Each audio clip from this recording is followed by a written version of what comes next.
Hey, you. Thanks so much for tuning into Applegate's EDGEcast powered by Exit Zero Communications. We're so excited to have you here today. We want to turn on your thinking to ways that you can use events to add more profit to your business or professional and personal lives. We'll examine forensic deep dives and look behind the curtains to see what's really behind the art and science of professional and profitable event production. The fun part for me is I get to be joined by friends that I've met at events along the way. My goal with the show is to interview cool, smart, creative people who are experts in their field. And then we hope then to share our expertise with you. And then once you have developed the skills and the confidence to go out and create events that are successful, whether it's your first or next event, and you you've grown membership or you've raised funds or whatever your goal is, then we have become successful. And that is a way for you then to jane it forward. There's some show rules for the EDGEcast today. Basically, it's a conversation among friends. It's very organic, not highly produced. That's not what it's about. It's about sharing education. There'll be a minimum of vetting. Again, it's going to be pretty raw. And guests must agree to not take themselves too seriously. When you're in our world of creative and event production, it can get raw sometimes and can get, you can get down and dirty with the info. And I know I cry about half the time because I get so excited when I'm sitting in the back of the room and I'm seeing that an event is fulfilling the promise that I've made to a client. There's nothing more satisfying than that. All topics on the show will be explored through my personal success filter or process called Applegate's Edge. And that is about energizing your vision and then intentionally designing strategies to grow and elevate your business or personal lives. And then in terms of housekeeping, this current episode will be available on businesseventpro.com, both audio and video. And then ongoing episodes are going to be available at Applegate's Edge on YouTube. So please subscribe.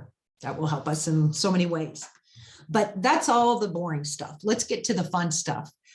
So today, in the words of William Wordsworth, to begin, begin. And I'm joined today by an old friend, Joe Durango Savage Torres. And when I invited Joe to be on the show, he's like, but I don't know you from events. And I'm like, oh, yes, you do. We hung out at swim meets when I was a little kid. Joe's a couple of years older than I, and he was out there working it in the water. And I was on the, outside the water working the crowd.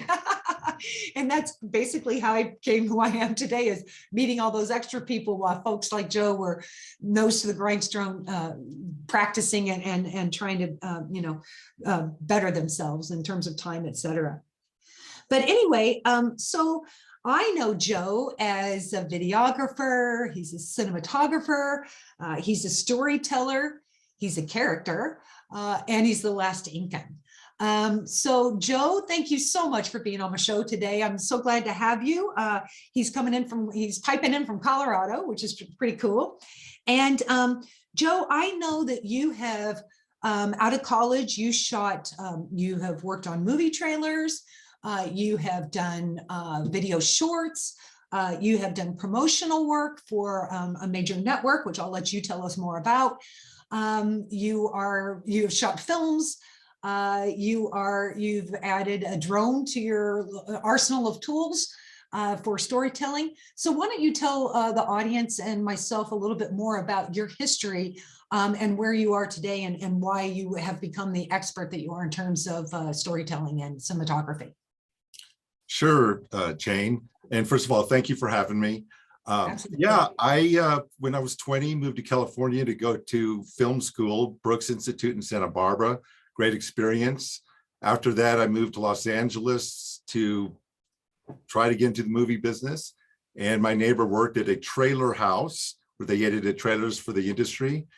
And I learned the craft of telling stories in 30 seconds or less. Great experience for me in my future promotional work.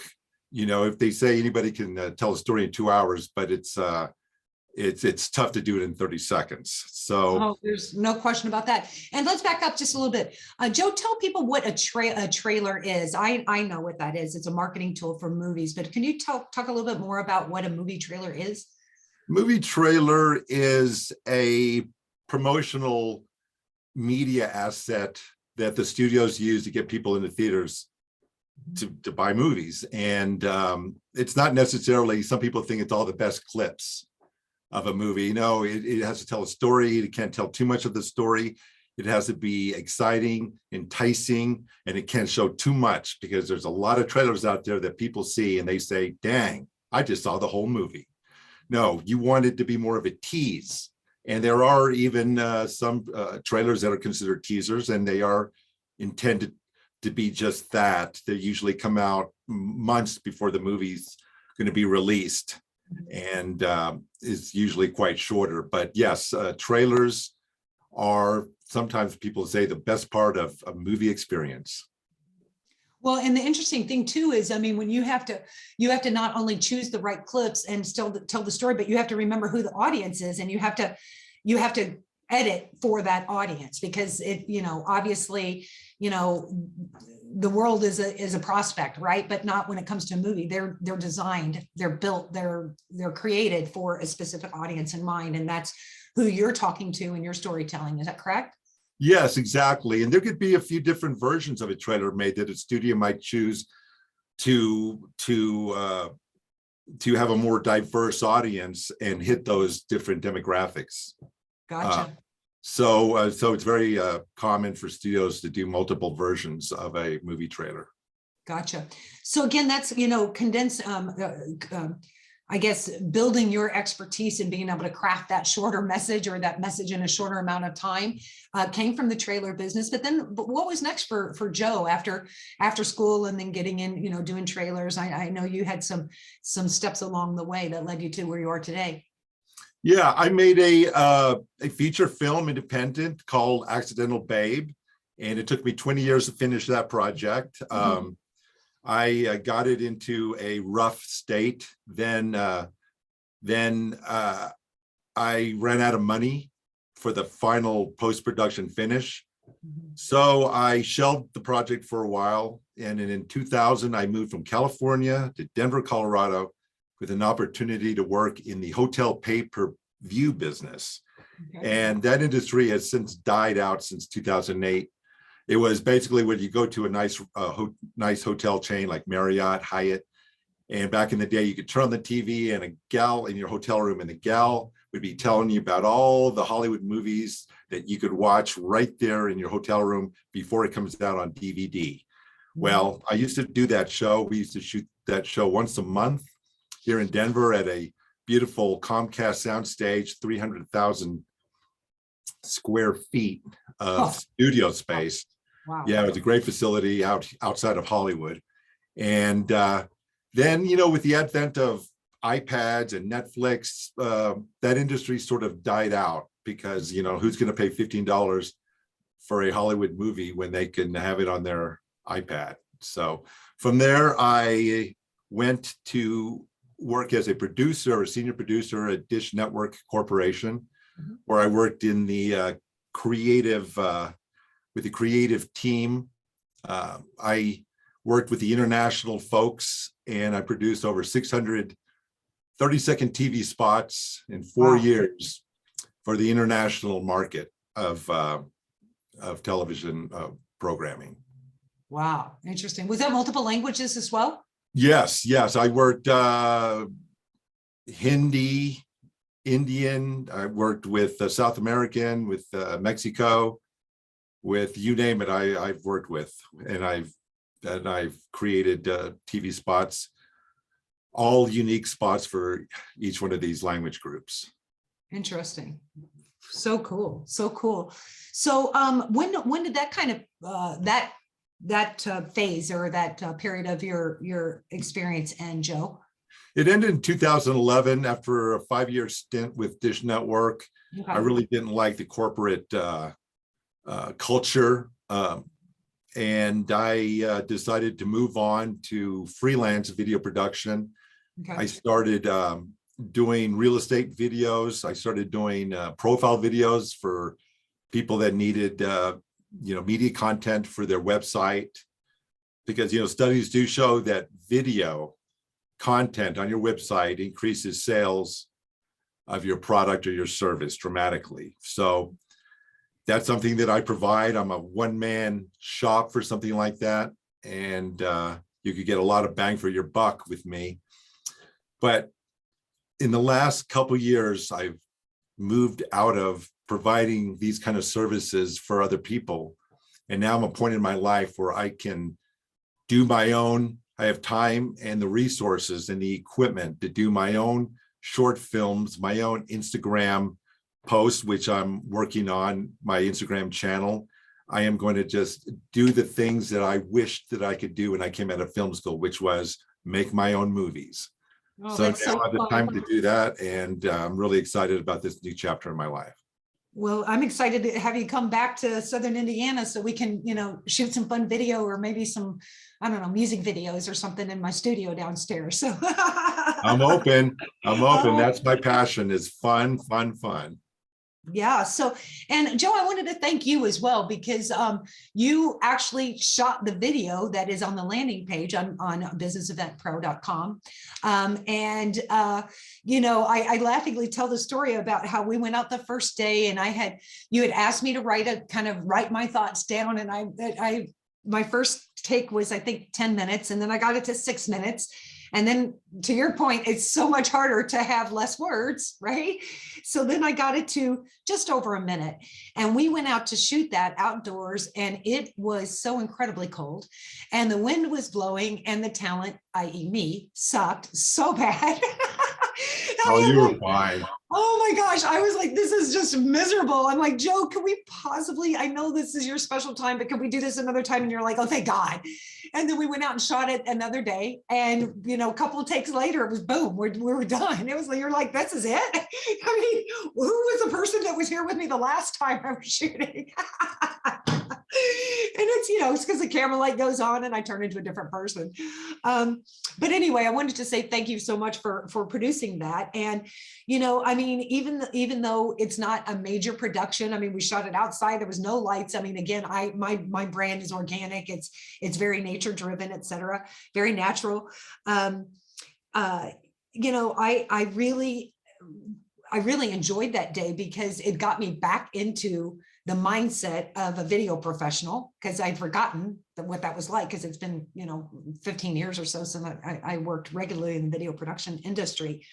But you also were turning me on to new tools and new strategies, a gimbal or gimbal-like tool for your phone, so that you can do it. A gimbal is kind of like it's kind of like a Steadicam, so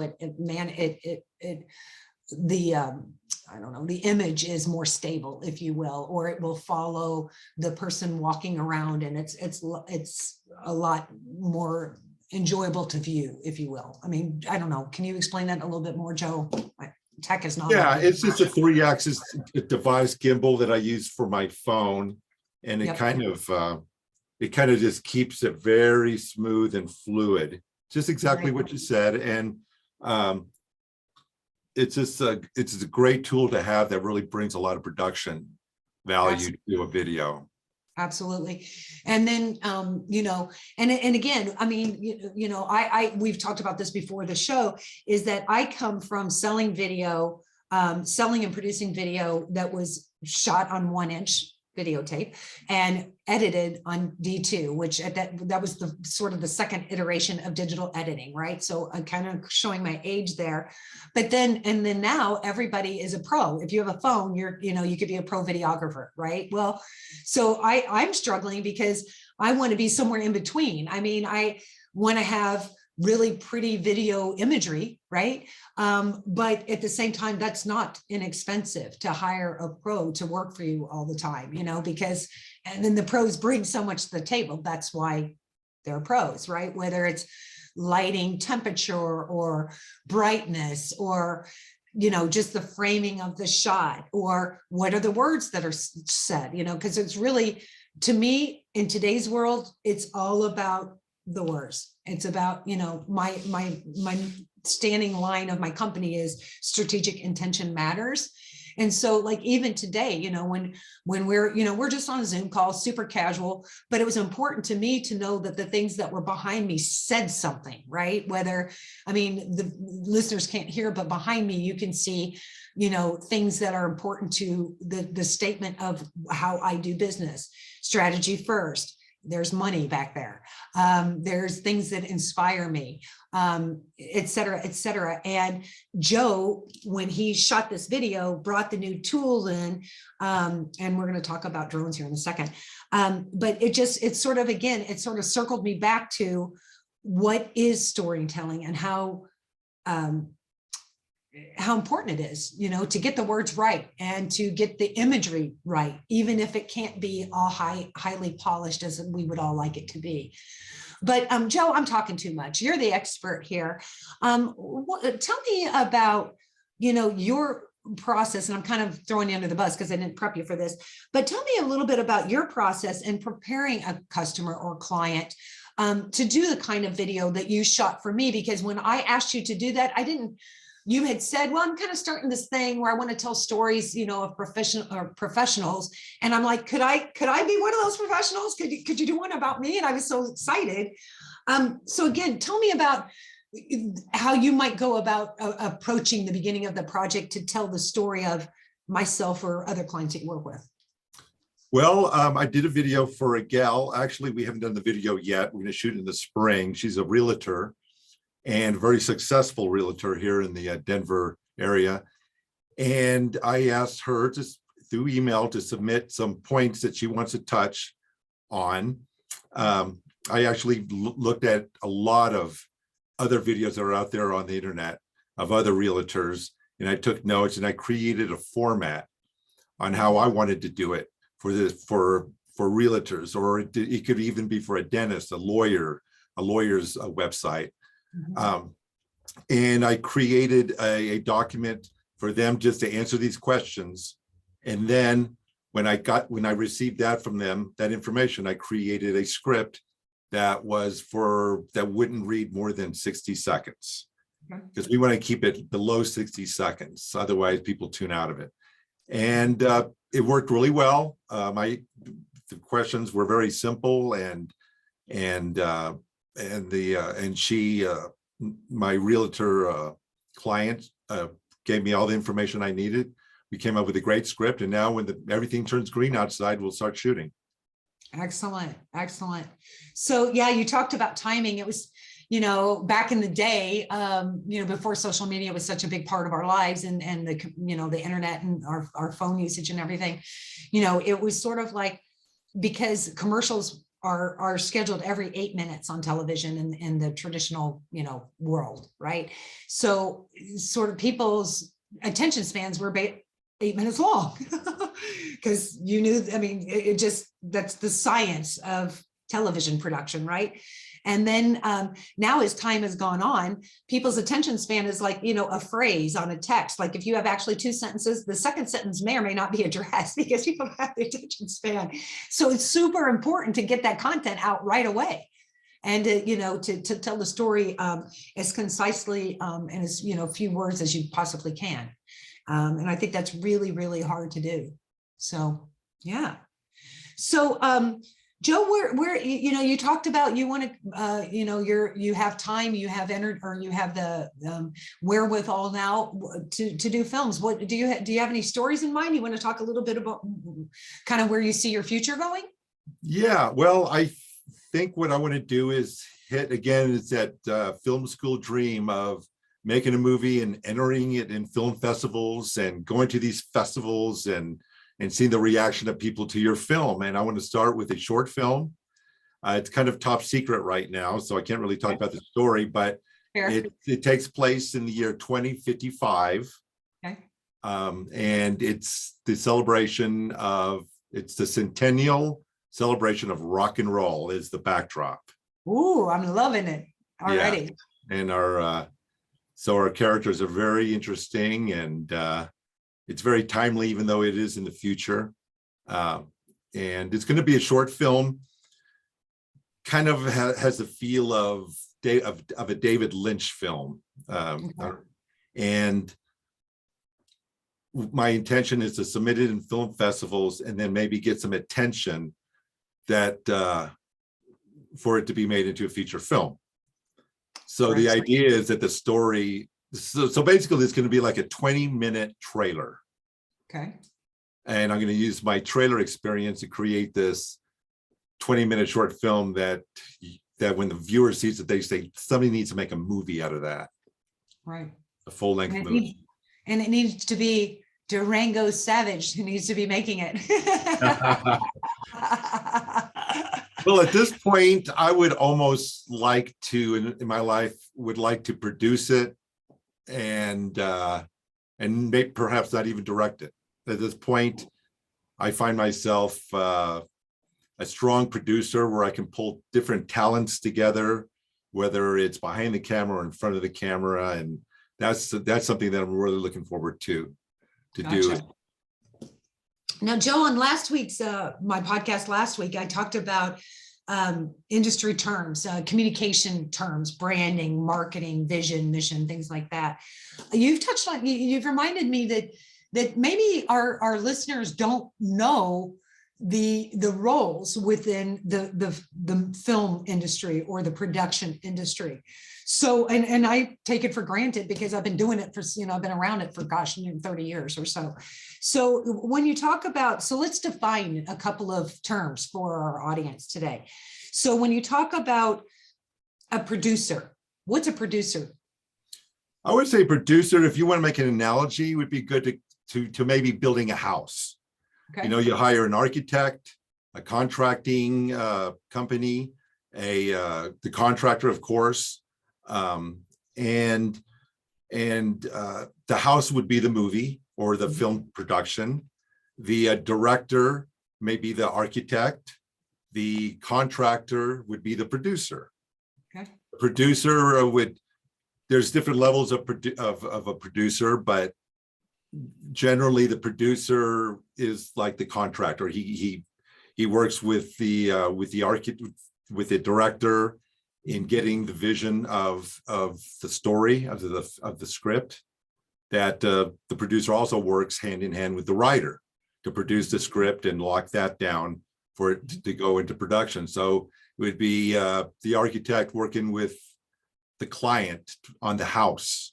And once they get those blueprints done, or script, then you move forward and you start building that house, start building that beautiful movie.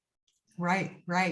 Thank you for that. That was a great analogy. I mean, I see myself as a producer, but I am not a technical person at all. So when it comes to quote unquote pulling the trigger on the camera or pushing the buttons in the edit suite, that is absolutely will never be my skill set. I'm client side, right? And we need each other, right? So because typically, well, again, not in your stage of your career, but typically when you're dealing with a production company, you've got the account executive, that would be my side, the account side, or the client side. And then then the story has to be told. So again, the producer works with the writer to write the story, whatever it might be. And then the director is the one who takes the story and it's their vision, like literally their vision comes to life, what we, the viewer, sees, right? And then like in terms of like my version of producer, my job would be to make sure that the project was scheduled, that we had the team there to shoot it, that we had the talent that we might need. Let's say if it was a commercial and we would need talent. So we would, shop the talent. We would negotiate all of the contracts. We would make sure that whatever the music was selected worked. And all the pieces, kind of the oversight of every single piece of the production itself through to editing. And then the executive producer, everybody wants to be the executive producer because it's your voice, is loudest over everyone's actually. And usually in my mind, the executive producer is a funder a lot of times. And that's why they get their name on the billboard for that. Would you agree, Joe? Is that true? Yeah. Yes. Okay. Totally. Gotcha.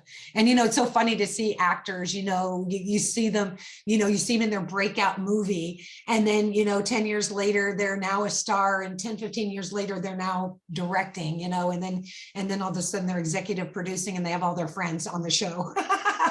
That's what we want to do. Well, can I tell you a funny story along those lines? Oh, please. Yes. When I was in film school in Santa Barbara, this fellow came to me and said, Joe, will you be the assistant director on my short film?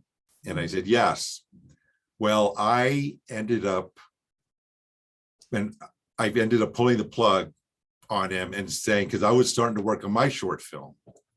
And I called him and I said, Bob, I go, look, man, I go, I'm really, really sorry to do this to you, but I'm not going to be able to work on your film. He took it graciously. He was disappointed. I left him hanging. And I said to myself, is this going to be the guy that's going to make it in Hollywood? And am I going to screw this bridge so I can never, ever be able to go to him and ask for a job, right? Mm-hmm.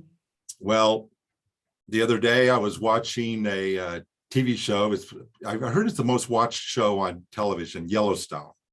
Yes. And I was watching the executive producers, and God dang it, if his name was not on that, it was on that list. He is one of the executive producers out of 7, including Kevin Costner. Well, I had a chuckle and I was very happy for him, for Bob.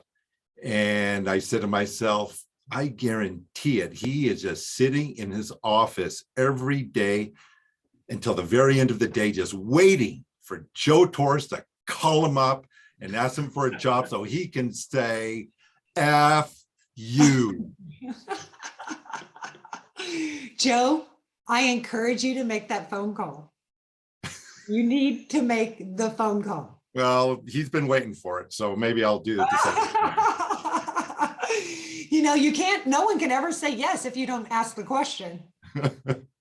And no is an automatic if the question is never asked, right? That's true. That's true. It only takes one person to say yes. One person to say yes. You just have to have the nerve to make the ask. And that is so true, whether, you're talking about anything, really, any negotiation between two people. But yeah, I mean, in a former show, we talked a lot about sponsorship. And anyway, I'm digressing. I don't need to go down that path. Anyway, okay, super. So, Joe, is there what else? Oh, I know we were going to circle back to drones. So drones are adding this whole new perspective that is so interesting. And I mean, not only is it a high angle, and so it's a whole different version of a wide angle shot, right? But then you can, like, we were watching boat videos the other day, and just some of the angles that they got, you can't get any other way. How cool is that? Joe, you got a toy, or you got a new drone as a toy. Tell us about it. Well, it's not a toy, it's a tool. Thank you. I appreciate that. And it's just an amazing, amazing technology.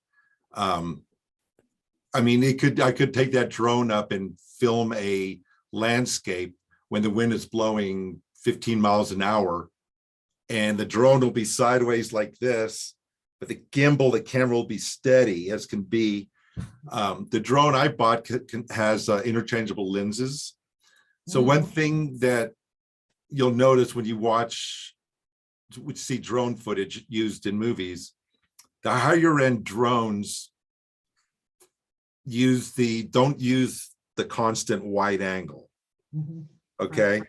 They'll use more of a telephoto lens that, say, if you're taking a shot of downtown Denver and you want those mountains in the background just to be right on top, you want to compress that shot. So you want to use the telephoto lens. You're not going to get that with a consumer level toy drone. Right. Yes. So with the drone that I have, I'm able to get those cinematic shots. And but it is it's a bigger drone. It fits in a case that weighs 50 pounds. Oh my, okay. When I was in Mexico last month, I could have really used the smaller drone that the same company makes and had it in my fanny pack than walking Yeah. down the beach and getting a shot of me and my girlie Shirley, walking down the beach. Yeah. But you got to give and take. But yes, the drone is an amazing thing. It's amazing to see how much drones are used in television shows, movies. Right. Anytime you get that above shot, it's just so expensive to do it the traditional way with a helicopter. Right. And this has got the fraction of the cost. Right. Fraction. I actually have had the opportunity to go up in a couple of choppers to get those high angle shots back in the day. And one of them was, one of the pilots was, he was a war veteran, and he absolutely had no fear, and there were no doors on this particular helicopter. And so he was spinning 360s on purpose because that takes the helicopter kind of sideways. And then I am like literally sideways looking down at the ground, screaming my head off. It was fun, but it was terrifying. And he got such a kick out of it because I couldn't quit screaming. It just kept coming out. And then another time we were shooting a video for Indiana University, Purdue, Fort Wayne. And I really wanted to have a wide angle of the campus, right? And again, this was a number of years ago, so drones were not around at the time. And so I'm like, hey, can we go like to the river and then rise up and then, reveal the campus? And he looked at me and he goes, do you know how illegal that is? I'm like, no, can we do it? He did it. We have the best shot of Purdue for probably 15 years. It was awesome. They used it in every video. So that was really fun. Yeah. So Joe, I think that's really it for me today. The reason that I had you on the show again to kind of wrap up for our listeners is because storytelling is such a huge part of events, right? Because you have to, like, once you gather, the hard part, is, I shouldn't say the hard part, defining the need, getting the audience to your event, to figuring out what your event is, getting the audience to the event.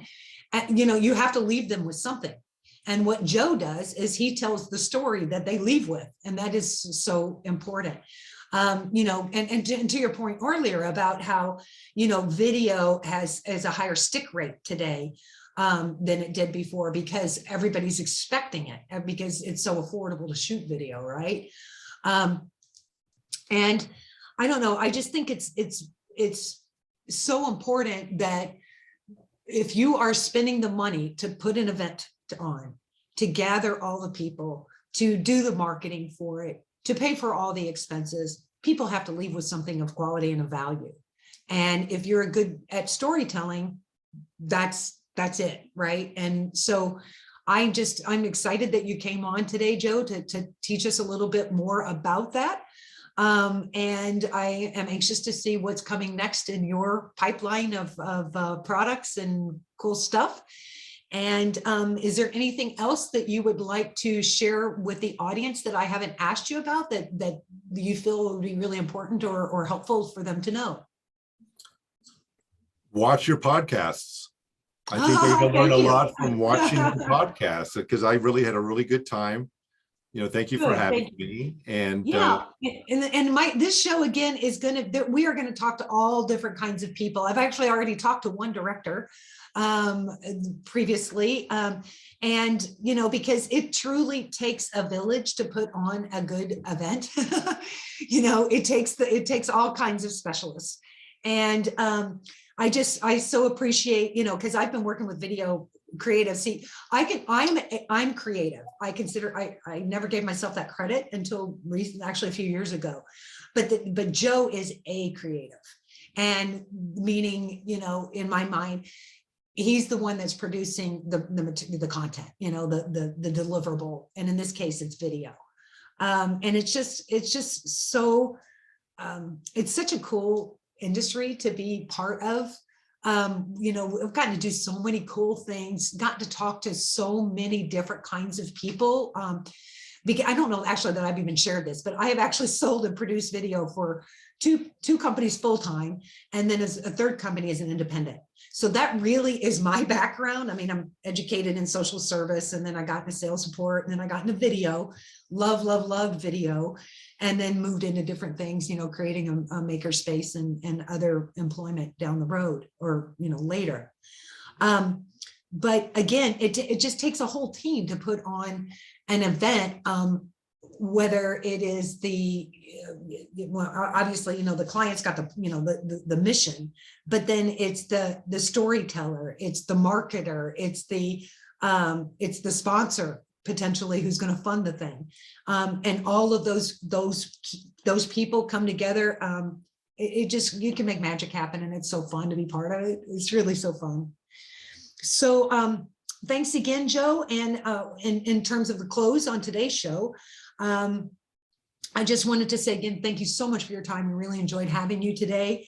We might have you back at another time, and so, because someday we're gonna eventually, I want to go to actually recording these shows live and actually interface with my guest. But I got some training to go yet. I'm not quite technically savvy enough to do it, but we're getting there. We do hope that listeners and viewers will want to know more about Exit Zero Communications, about how we can create your event from soup to nuts, or we can consult with you to make your event better, or we can teach you how to do your event so that you can have create your own first or next event success story. And again, maybe Exit Zero isn't for you, no problem. But I know that you know at least one person that can learn from what we have to offer in terms of teaching about the art and science of profitable and productive event management. So if you or someone you know wants to grow an event revenue, membership, sales, or be profitable in some other, or more profitable in some other way, check us out at businesseventpro.com to learn more. And in fact, I'm going to soon be announcing a live event coming where we'll be sharing the opportunity to build along with me in terms of some training tools and in terms of event production. And we have another show scheduled for next week. So excited about that. And in the meantime, please make sure that we have your details so that we can connect with you and let you know about new products and programs coming from Exit Zero. But until then, just make sure that you remember strategic intention matters. So thanks again for today for Joe Torres and myself and Exit Zero Communications, and ciao for now. Have a great day.